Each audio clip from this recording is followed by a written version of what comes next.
bersyon ni Juan Manuel Marquez na si Jesse Vargas.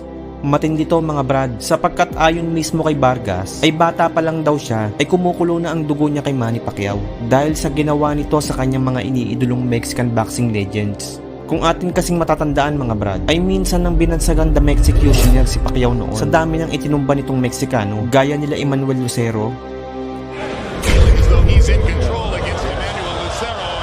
After that punch, he is totally in control. Marco Antonio Barrera,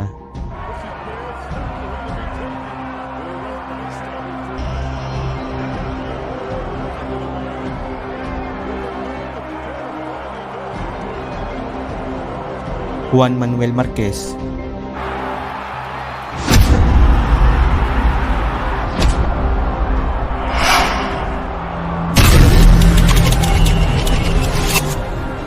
Eric Morales,